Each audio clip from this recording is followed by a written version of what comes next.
ලෝකයේ පුරා සිද්ධ වෙන මරණ අතරින් 30%ක්ම සිද්ධ වෙන්නේ heart attack එහෙම නැත්නම් හදවත් රෝග නිසා කියලා ඔයාලා දන්නවද?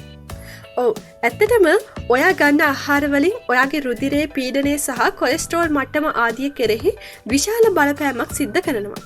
ඉතින් කොලෙස්ටරෝල් සහ රුධිර පීඩනය වැඩිවීමට හේතු වෙන ආහාර ඔයා නිතිපතා ආහාරයට ගත්තොත් ඔයාට හෘද රෝග ඇතිවීමේ අවදානම තවදුරටත් වැඩි වෙනවා. ඒ වගේම තමයි අනිත් පැත්තත්. ඔයා හදවතට ගුණදායක ආහාර ගන්නව නම් ඔයාට මේ හෘද රෝග වලින් වැළකී සිටීමටත් පුළුවන්. ඉතින් අද දැනුම් පොඩි මේ වීඩියෝව ගෙනාවේ හෘද රෝග ඇති නොවෙන්න ඔයා ආහාරයට ගත යුතු ආහාර වර්ග කිහිපයක් ගැනයි. ඉතින් තාමත් ඔයා දැනුම් පොඩිව subscribe කරලා නැත්නම් ඉක්මනින්ම subscribe කරලා අපිත් එක්ක එකතු වෙන්න කියලා මතක් කරනවා. එහෙනම් තවත් වැඩි කතා නැතුව අපි යමු වීඩියෝ එකට. අංක 1 කොළ පැහැති පලා වර්ග. නිවිති කතුරු මුරුංගා මුකුණු වැන්න වගේ පලා වර්ග විටමින් khනිජ වර්ග සහ ප්‍රතිඔක්සිකාරක වලින් බහුල ආහාර වෙනවා. ඒ වගේම තමයි පලා වර්ගවල විටමින් A බහුලව අඩංගු වෙනවා. විටමින් A මකින් හෘදයාබාධ ඇතිවීමේ අවදානම පහත හෙළනවා.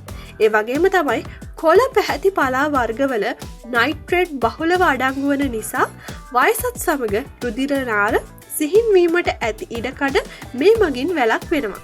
කොළ පැහැති පලා වර්ග ආහාරයට ගැනීමෙන් හෘදයාබාධ ඇතිවීමේ අවදානම 16%කින් පමණ පහත වැටෙන බව අධ්‍යයන වලින් තහවුරු කරගෙන තියෙනවා. විශේෂයෙන්ම මෙමගින් කිරීටක දමනි ආශ්‍රිත හෘද රෝග ඇතිවීමේ අවදානම සම්පූර්ණයෙන්ම පාහේ වැළැක්වීමට හැකියාව තියෙනවා. අංක 2 පූර්ණමය ධාන්‍ය වර්ග. පූර්ණමය ධාන්‍ය වර්ගවල නිවුඩය අන්තර්ගත වන නිසා ඒවා පෝෂණ ගුණයෙන් අනුවුණ වෙනවා. තිරිඟු, ඕට්ස්, රතු සහල්, බාර්ලි වගේ පූර්ණමය ධාන්‍ය වර්ගවල තන්තු විශාල වශයෙන් අන්තර්ගත වෙනවා. මෙම තන්තු මගින් රුධිරයට අහිතකර LDL කොලෙස්ටරෝල් අඩු කරන අතර එමගින් හෘද රෝග ඇතිවීමේ අවදානම අඩු කරනවා. 45 දෙනෙකු යොදාගෙන සිදු කරන ලද පර්යේෂණයකදී ඔවුනට දිනකට ආහාර වේල් 3කට පූර්ණමය ධාන්‍ය වර්ග එකතු කර ආහාර ගැනීමට උපදෙස් දුන්නා.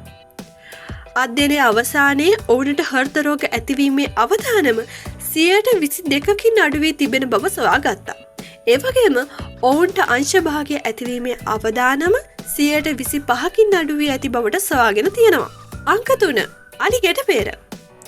අසන්තෘප්ත මේද වලින් පරිපූර්ණ අලිගැට පෙර කියන්නේ හෘදයේ ක්‍රියාකාරීත්වය හොඳින් පවත්වා ගැනීමට උපකාරී වන ඉතාමත් ගුණදායක ආහාරයක්. අවුරුදු 45ට වැඩි අධික බර සහිත පුද්ගලයන් 50 දෙනෙකු යොදාගෙන සිදු කරනු ලැබූ පරීක්ෂණයකදී ඔවුන් දිනපතා අලිගැට පෙර ආහාරයට ගැනීමෙන් හෘද රෝග ඇතිවීමට මූලිකම හේතුවක් වන අහිතකර LDL කොලෙස්ටරෝල් මට්ටම අඩු වී තිබෙන බව තහවුරු වුණා. ඒ විතරක් නෙවෙයි එක් අලිගැට පෙර ගෙඩියක පොටෑසියම් ලවණ මිලිග්‍රෑම් 975ක් පමණ අන්තර්ගත වෙනවා කියලා පරීක්ෂණ වලින් සොයාගෙන තියෙනවා. මෙම ප්‍රමාණය දිනකට අවශ්‍ය කරන පොටෑසියම් ප්‍රමාණය 128ක් වගේ ප්‍රමාණයක්. ඉතින් පොටෑසියම් බහුල මේ ආහාරය දිනපතා ඔයාගේ ආහාරවලට එකතු කරගන්න පුළුවන් නම් ඔයාට හෘද රෝග ඇතිවීමේ අවදානම 50%කින් වළක්වා ගැනීමට පුළුවන්. අංක 4 හිතකර මේද සහිත මාළු සහ මෝර ගුලි. සැමන්, මැකරල්, සාඩීන් සහ ටූනා වර්ගයේ මාළු වර්ග ශරීරයට හිතකර ඔමේගා 3 මේද අම්ල වලින් පරිපූර්ණ වෙනවා. ඉතින් මේ ආහාර වර්ග ආහාරයට එකතු කර ගැනීමෙන් හෘද රෝග වළක්වා ගැනීමට විශාල පිටුවහලක් වෙනවා. 324 දෙනෙකු යොදාගෙන සිදු කරන ලද අධ්‍යයනයකදී තහවුරු වෙලා තියෙනවා. සතියකට 3 වතාවක් බැගින් එක දිකට සති 8ක් පමණ සැමන් මාළු ආහාරයට ගැනීමෙන් ඔවුන්ගේ රුධිර පීඩනය සැලකිය යුතු මට්ටමකින් අඩු වී තිබෙන බව.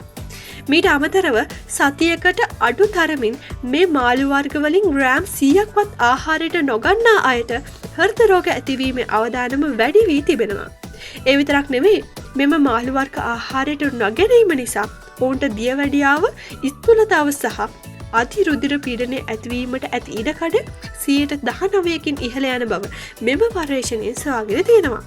ඉතින් ඔයත් මේ මාළු වර්ග ආහාරයට නොගන්නා කෙනෙක් නම් ඔමේගා 3 අඩංගු වන මෝර ගුලියක් හෝ ආහාරයට ගැනීමෙන් හෘද රෝග ඇතිවීමේ අවදානම අඩු කරගන්න.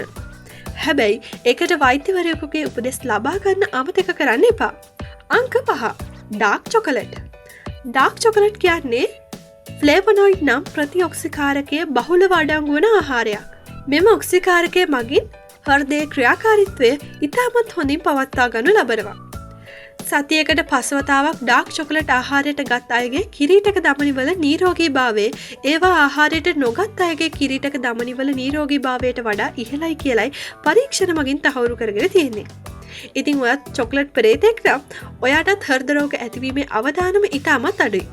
හැබැයි ඉතින් එක රසකාරක අඩංගු කරපු චොකලට් නම් ආහාරයට ගත්තට වැඩක් නැහැ.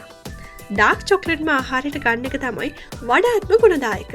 ඉතින් ඔයත් මේ දේවල් ඔයාගේ ආහාර රටාවට දිනපතා එකතු කරගන්නට උත්සාහ කරන්න.